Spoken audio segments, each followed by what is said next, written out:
The knives have come out against Conservative Party leader Erin O'Toole, and the Conservative Party and its leader, as well as the elites running that party, may be finally forced to face their own base. And let me tell you, the Conservative base is not happy. I'm Candice Malcolm, and this is The Candice Malcolm Show.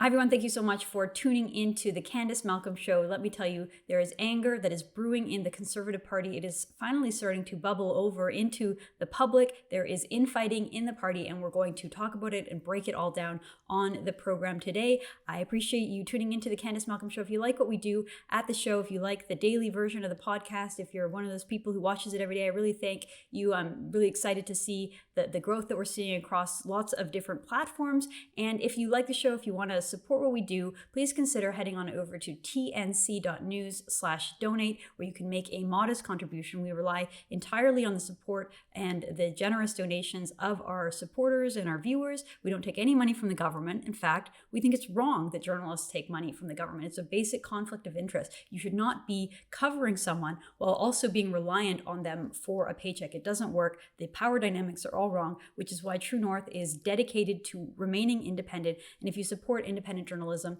it's really important that you support it and that you help us grow, because if there aren't the independent voices like True North, you're only going to get your media from the government sources, from the government state broadcaster, people like the CBC or the various newspapers who have gone to the Trudeau Liberals hat in hand to get money. And you really can't trust the coverage. You don't really know if they are holding things back, if they're being honest, being genuine about their coverage, because they're dependent. They're beholden to the government. It's so important for a free society to have independent media. So let me talk about what's happening in the Conservative Party, because basically, since the election ended, there's been a lot of grumbling. There's been a lot of dissatisfaction among the base. On the show, I dedicated probably 2 weeks every single day to talking about the various ways of how Erin O'Toole failed, how he failed to win the election, but also how he failed conservatives. He failed to promote a vision of conservative ideas and policies. He flip-flopped on all of his core principles. So go back to when he was running for leader of the party. He presented himself as an authentic, common sense, the real deal, someone who was really going to cut through the noise, who was going to defend Canadian values, defend our culture, push back against the woke left, and really stand for something, stand his ground. He wasn't going to cave to the latest fads of the kooky left, and really that's what we wanted to hear. The last thing that Canada needs is yet another socially trendy left-wing progressive party. We already have 4 of those, and Conservatives are supposed to provide something different. They're supposed to stand their ground. They're supposed to defend the sort of traditions and the basic institutions of our country against all of the sort of latest trends and fads from the progressive left. That's what we want from a conservative government. That's what we want from a conservative leader. That's what many of us thought we had in Erin O'Toole. But then the election came, and we saw that he really didn't want to do that. He wanted, his strategy was to sort of mirror the Trudeau Liberals, to sort of repeat whatever they're saying, whatever they believed on an issue. That's what Erin O'Toole believed in too. So the election was fought on all the things that Justin Trudeau and the Liberals wanted to talk about. And rather than seeing Erin O'Toole stand their ground and defend conservatism while also leveling effective attacks on Justin Trudeau, we saw the opposite. We saw O'Toole was defensive, and because of that, he just ended up caving and flip-flopping on all of the sort of major core issues that was being talked about on the election, whether it was vaccine mandates for the civil service, whether it was on carbon taxes, whether it was on the legal rights of gun owners in Canada to legally own their property. All of those issues, we saw O'Toole just sort of cave, and the strategy didn't even pay off. It's not like he did all that, he conceded, he threw Conservatives under the bus, and he won or he gained ground. The opposite. He lost ground. Canadians weren't interested. They saw someone who was sort of wavering, someone who was weak, someone who was perhaps willing to say anything to get elected. They didn't like what they saw. They passed on him. And so I think it's only right that the Conservatives now do some soul searching, do the difficult task of saying, no, this was a failed strategy. We don't want to go down this path. Let's find a new leader who can enthusiastically defend Conservatives, who's authentic, who will be who they say they are going to be, who presents themselves based on what they really believe in, not someone who's just really willing to say anything to get elected. So here on the Candice Malcolm Show, here at True North, we went through in great detail all of the various ways that the Conservatives were failed or were let down by this leader. Interestingly, at the time, though, there was definitely grumblings, there was murmurings that I heard from lots of people within the Conservative Party, as well as people outside, small c conservative activists. People who were really the activists of the party were the ones who were the most truly disappointed. The people who were more willing to defend the status quo and Erin O'Toole were sort of more the insiders, the sort of lobbyist class, those kind of people who just sort of want to go along and get along and didn't want to make any changes, just said, look, O'Toole's better than anyone else. Let's just go with the devil that we know kind of idea. So now here we are 2 months later, and we're starting to see more of an uprising, more people, more voices come out and say, no, Erin O'Toole is not the guy for the job. And so this was all led this week by Conservative Senator from Saskatchewan, Denise Batters, who launched a petition to review Erin O'Toole's CPC leadership within 6 months. So Batters is calling on the Conservatives to hold a review of O'Toole's leadership in the next 6 months rather than waiting for 2023. She released a video this morning and launched a campaign. And so I'll play a bit of the video, but like I said, the points that she's making here are completely correct. They're exactly the same things that we have been talking about here on the program for the past 2 months. Basically, under Erin O'Toole's leadership, the party isn't growing, the party is stuck. And really, when you have a leader who seems to be embarrassed and distancing himself from the core values and ideas and principles of conservatism, you got a problem. And so that is what Senator Denise Batters is saying in this video. Let's play this clip. Erin O'Toole lost this election by every measure. Our party lost 500,000 votes, claimed fewer seats and a lower popular vote than in 2019. We lost diverse seats and MPs in the GTA, Alberta, and in Vancouver suburbs. Mr. O'Toole's inability to communicate or connect with female voters left us with an even wider gender gap. Erin O'Toole lost a trust election to Justin Trudeau, of all people. This campaign was not lost because of Mr. O'Toole's mistakes or inexperience. It was lost because of what Canadian voters perceive as his character flaw, that he is not trustworthy. You can't come back from that. Erin O'Toole lectured our party members on election night, telling us we need to have the courage to change. Into what, he hasn't yet said. But members deserve to have a say on this change and the future direction of this party, including our leadership. Fellow Conservative Party members, join me in signing this petition and make your voice heard. So Global News is reporting that her petition is part of a, quote, multi-step campaign that includes MPs and senators, as well as current and former party officials that want O'Toole gone after September's disappointing election. So the website that was launched, membersvote.ca, outlines the process for which this could happen. It says, the official petition under the Conservative Party of Canada Constitution was launched by Senator Denise Batters on November 15, 2021. To succeed within 90 days, 5% of Conservative members in 5 provinces must sign the petition. And it notes that in the Conservative Party Constitution, all of the territories come together to constitute one province. So the threshold is pretty low there. 5% of Conservative members in just 5 provinces are needed in order to launch a leadership review. And so, this is really interesting because we had, like I said, lots of murmuring, lots of sort of whispering among conservative insiders and conservative activists, but not a lot of high-profile conservatives willing to come out and say this directly, that it is time to replace the leader. We did have a handful of MPs, Shannon Stubbs, a couple of others who basically said more or less the same thing, that they were unhappy with the direction that O'Toole was taking the party, but nothing this direct. So Denise Batters really puts herself out there.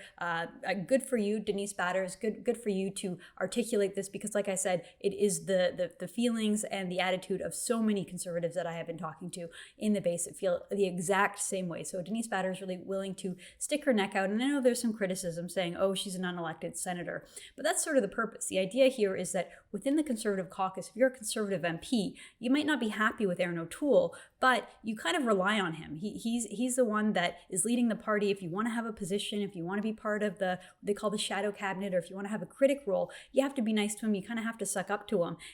And you can't really express the views that you might be hearing from your constituents, hearing from your base. You can't really represent the anger that you're hearing out there, because at the end of the day, you want a position, you want a job, and you don't want to basically burn your boss publicly. And so it is important in that way that you have a senator like Denise Batters who is able to do that, because she's sort of removed from the internal confines of the caucus. And in some ways, she can represent conservative members better than some of the MPs. So of course, Denise Batters is far from alone and we know that a national councillor, Bert Chen, also launched a petition to have a review of Erin O'Toole, but he was suspended. He was kicked out of the National Council. At first, we were told it was suspended up to 60 days. Now, Hill Times is reporting that the suspension is indefinite, and we know, as reported by True North, that there was a letter that was sent to Bert Chen, basically describing a witch hunt. The Conservative Party is going after Bert Chen, demanding to see his private communications, including a list of anyone he talked to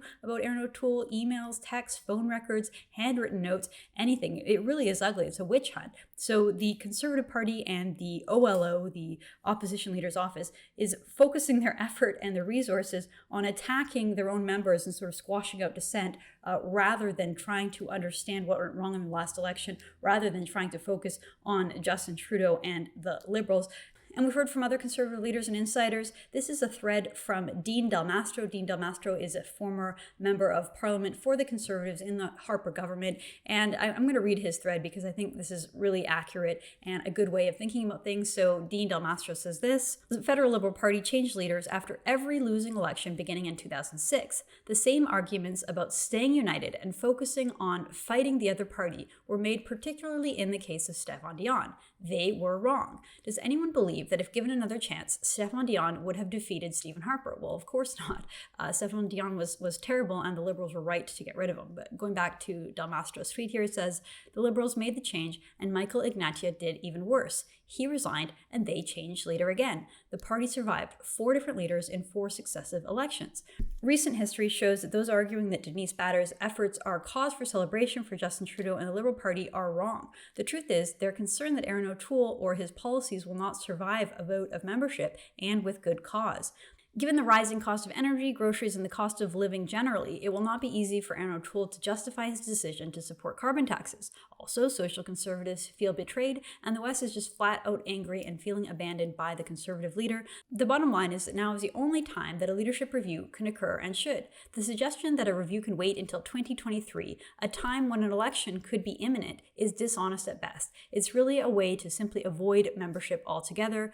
The Conservative caucus may be divided on the issue, but the decision on who leads the party is not theirs to make. That responsibility rests solely with Conservative members. The leader must have the confidence and support of membership, which can only be demonstrated with a full membership vote. So this is really right, and I read the whole thing because I think it illuminates what one of the sort of deeper issues here is that it seems that Erin O'Toole is afraid of the base. It seems like he doesn't want to face the base. He knows that he threw them under the bus, that he did so many things throughout the campaign to anger them, and so his best hope is really to have caucus rally around him and say, no, we're not going to allow this senator's petition to make its way to the base. But what does this say about Erin O'Toole, that he can't even face his own base? He can't even make the case to his own members, to his own party, as to why he should continue to lead the party into the next general election. I think that shows just how far Erin O'Toole has come from the base. He thinks that in order to win a general election, he has to align himself with the left-wing legacy media, with liberal values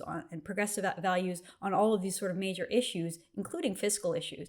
And then when it comes back to the base, he just sort of doesn't want to face them because he knows that they just won't support his agenda. And so now we are seeing many MPs come out and defend Erin O'Toole. Well, sort of defend Erin O'Toole. They're not so much defending Erin O'Toole as they are attacking Denise Batters. They're coming out with this really sort of disingenuous attack against her, saying that she is distracting them from their important work of holding Justin Trudeau accountable. So instead of seeing a real defense of Erin O'Toole, saying he's the right guy for the job, this is why he's good on this, he's strong on this, this is the way that we can lead forward, this is the vision that we have for a Conservative candidate, we're not hearing any of that. What we're hearing is sort of, how dare you, Denise Batters, distract us from our important work. And so here is Conservative MP Michelle Rumpel saying basically just that.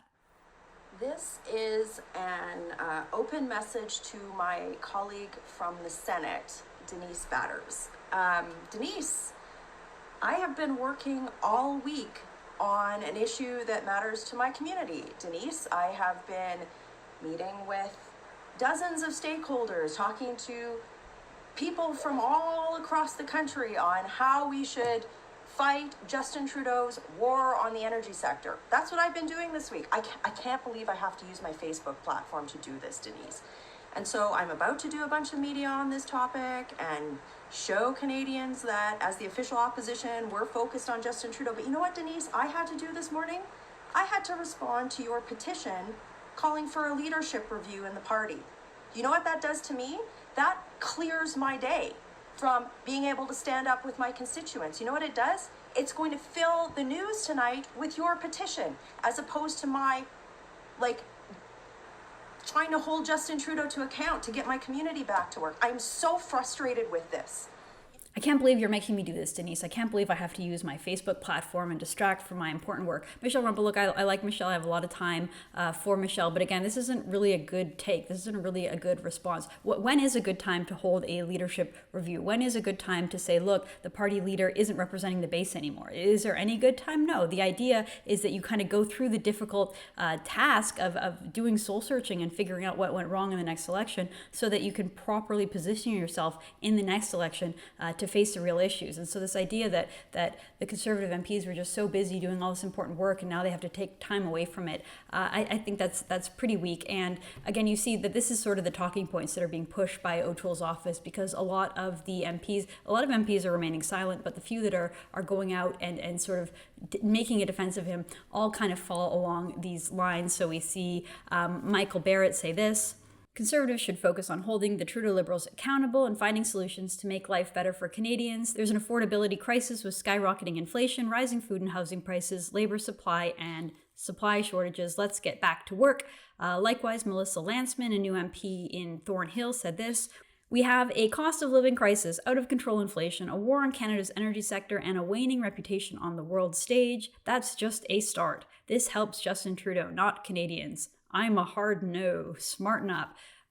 Okay, so again, we're sort of told this idea that Conservatives are so busy fighting on all these issues. Can you name anything that the Conservative Party is doing to address any of these issues? Cost of living crisis, out of control inflation. Oh, I will say on inflation, Pierre Poilievre is very articulate and very good spokesperson on this issue. But again, what are they really doing? A war on Canada's energy sector. Again, I don't really see what the Conservative Party is doing. In fact, when I looked at the media and the news in the last week, I don't see any of these issues in the news. I don't see Conservatives talking about them at all. What I see in the news is Conservatives and O'Toole basically coming to all the wrong conclusions when it comes to why they lost the election. I see them further pushing out and punishing the Libertarians or the Civil Liberties Caucus. And I see the continuation of this Conservative apology tour. There's this long piece in CTV all about Tory MP Tim Uppal basically saying that Conservatives were super racist back in 2015, and that whole campaign run by Stephen Harper was awful, basically just parroting all of the worst accusations from the Liberals and from the media from 2015 and conceding, saying those things are true, admitting that they think that the Conservatives were racist back then, which is completely absurd. But that's a story for another day. So again, I don't see the Conservatives actually out there talking about these issues. I see this as like a very weak defense of Erin O'Toole, instead of, again, saying any reason why Erin O'Toole himself is in a good position to lead the party. The attacks are all just basically saying that this is a distraction. Well, again, there is no good time to hold a leadership review, but if the Conservatives want to be stronger, if they want to be better positioned, if they want to learn anything from losing the last election, I think a very good place to start is listening to the base. If the base wants a leadership review, then the base should have a leadership review, and it will be up to Erin O'Toole and his MPs to articulate the case as to why they are in a good position to lead the party again to the next election. And if they can't do that, well, now is a good time to start looking for a new party leader. I'm Candice Malcolm, and this is The Candice Malcolm Show.